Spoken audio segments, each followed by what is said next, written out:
Hall of Famer 2015. Charles Haley is with us here on Tiki and Tierney. Charles, how are you today, bud? Hey, I'm doing great, Brian. Brandon, but it's okay. Brandon, okay. I'm sorry. It's all good. So I'm looking at the book here, and boy, it's a pretty poignant picture of you with all your championship rings. You're staring straight ahead, and knowing some of the things that you've gone through, you could just tell, looking into your eyes, that you have had one hell of a ride. And a lot of people, Charles, say, and the name of the book, by the way, is called Fear No Evil. A lot of people say that, they wouldn't change anything if they had a chance to do it all over again. Would you change things? I would imagine that you would, and if so, where would you start? Well, the only thing I would change is the way I interacted with my teammates, and that's only because I'm not depressed or angry about pushing those guys, but it's that I pushed them, and then I went overboard with the way I talked to them and degraded them, and I really regret that. Interesting. Did you listen, we've all been in locker rooms. I haven't been in the professional level, but we've all, ripped up on each other and, stereotypes, whatever it is, off-color language. When you say you would go pretty low, are you talking about guys who were, for lack of a better word, scrubs, or are you talking about star players? Did you treat everybody like that? I was always in attack mode. Wow. And most guys didn't even they didn't deal with me. I only had a couple of friends, and I didn't go after those guys, but everybody else was fair game. Yeah. Yeah. There's a quote in the book. We're talking to Charles Haley, Hall of Famer NFL here on Tiki and Tierney, and there's a quote that says, "I'm not sure anybody possessed the ability to piss off my teammates quite like I could." And I know you've spoken about mental disorders, and you've been very open about that. When you would wake up as a young man, were you angry from the moment you opened your eyes in the morning, or did something trigger that stuff? Oh no! You know what? I never really got angry. Unless somebody did something to me. It's like this. I walk in, I'm happy, joyful. Mm-hmm. Somebody does something, and then you know what? That switch comes on, and then I'm in attack mode.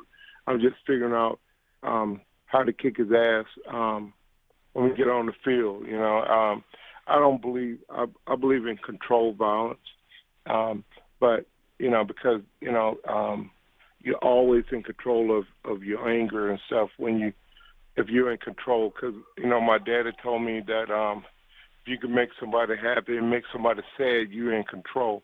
So I really tried to do that part of it. That's interesting. The NFL is very different. The society is very different from when you played. When you look at the league today, you still enjoy watching football, or is it a little too soft for you these days, Charles? I watch about a quarter of a game or something. I really don't get into it as much as I used to. I see the game differently now. I see a lot of players and stuff that's going through some really difficult times. I see the NFL and the Player Association. They can't get along with each other so that they can get proper treatment. So, I'm about the players. I'm not about the winning or losing or what team I look at. I was reading something here. I came across this a while ago. We're talking to Charles Haley with us here on Tiki and Tierney, CBS Sports Radio. He's got a new book out. It's called Fear No Evil, the subtitle, Tackling Quarterbacks and Demons on My Way to the Hall of Fame. You finally got in, by the way. Before I even get to the story that I read, which is pretty funny about Pebble Beach, something with a golf cart, did you ever think that you were maybe just not going to get in? Because those of us we talk about this every year, guys that are unfairly left out of the Hall of Fame, and we always thought that you should, and we said this about Tim Brown as well, we always thought that you should get in, but I would imagine, Charlie, there's a point where you're just like, I don't know, maybe these guys aren't going to vote me in. Well, you know what? The first couple of times, I got really depressed and went in my room and locked myself in, and my family went to the game, and then by the time they got back, By Go. the time they got back, Mhm. then my mood has changed. But after that, I said, okay, I'm going to every Super Bowl Ah. regardless, and I'm taking my family. I'm not going to worry about it. So after that point, it didn't matter because I had already changed the way I was going to process that information. There you go. So, Charles, when you wake up now, is it all good? Or, I mean, what are you still Oh my battling right God! now? Hey, it is wonderful. This is the best side of life that I've been on ever. Why? It's just, I take my medicine. I go to bed early. Mm-hmm. I get my 9 hours of sleep. I wake up energized. I wake up with a purpose. I understand what God wants me to do. He wants me to help others. And, I do little things to provide for myself. But, I rather spend my days helping kids, educating kids in low economic areas because that is what the blessing is, giving someone education, because no one can take it away from you. Yeah, yeah, and I know that you were diagnosed with bipolar after you retired, and back then, whether it's the concussions or other disorders that players may have been afflicted with and affected by, it just seems like back then the NFL, they didn't know, they didn't care, a combination of the both. But did you ever try to put your finger on what plagued you when you were a really young man? Um, no, I just look back down and realize I left high school with no friends. I left college with no friends, and almost left the NFL with no friends. If you wasn't about winning, Mm-hmm. then I didn't want to be around you. And if growing up as a kid, I got bullied a lot. So, um, you know, I you know I still have a hard time with my brothers, but I'm trying to break through that. How many siblings do you have? I got four brothers. Any sisters? Nope. So it was just five. So it was four plus you. It's just five Haley Yeah. boys probably getting on each other every day. That's got to be tough. Did you have both of your parents around or just your mom? Oh yeah. I got both parents. Uh-huh. The tough part is that my three older brothers, they can wake up in the morning and be great at any sport that they want to be. And me, Mm-hmm.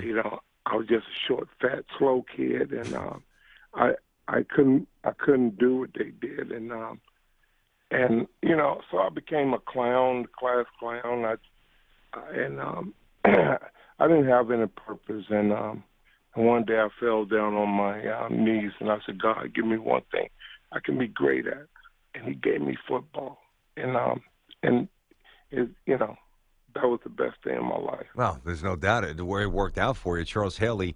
Charles, I'm always curious. A lot of when people reference religion as a tilting point positively in their life, I always find it interesting. Um, the depth in which that really truly hits them. I mean, do you actually? And this is almost probably too deep of a question, but I'm curious. Like, do you actually, when you speak to God, does He talk back to you?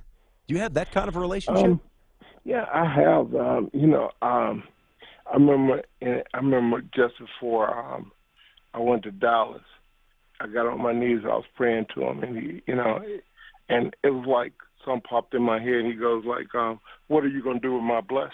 Mm-hmm. And that changed the way I looked at things. You know what? My mama beat Jesus Christ into me, Mm-hmm. and guess what? I had to let Him out. He was always around me, but not in me. And now I can stand up and say that He's my Lord and Savior, and I'm proud. I'm proud. I know that I don't do right a lot of times, but I know that He's always with me. I'll tell you, that's a pretty profound statement. You said back then he was always around, but never in you. Wow, that's pretty interesting. So, Charles, I would say people want to read the book. There's a lot of stories here that fans who watched you play will read and say, "Man, that's the Charles Haley. Yeah, that's the guy that I remember." People who are younger, I think they'll learn a few things. And by the way, drinking, drugs, nothing, all clean. You good? Oh, I'm great, man. Life, like I said, I had to come to a realization that all those things what contributed to me losing my wife and losing the relationship with my kids. And once I put it behind me, then I got everything back. And God has been good to me. There we go. I am blessed. Nice, man. One day at a time, brother. I know that the Jerry Jones and Ronnie Lott did the forward for this story, and I'd have to, I'd be remiss if I didn't at least throw the requisite quarterback question at you here. You think we see Tony Romo at some point this season, Charles, or what? I don't think so. But you know what? I'm just like you. I'm on the outside looking in. I believe that. I believe in Dak. I believe that that he's a mobile. He's very intelligent kid. He's a quarterback of the future, and they need to ride the horse. My thing is that I told Tony, man, he should walk around with his head up and don't worry that he's a backup. I said, because you know what? I know it's not about money anymore. I said, you're going to get an opportunity to play again, whether it's here or somewhere else. Yep. That opportunity will come.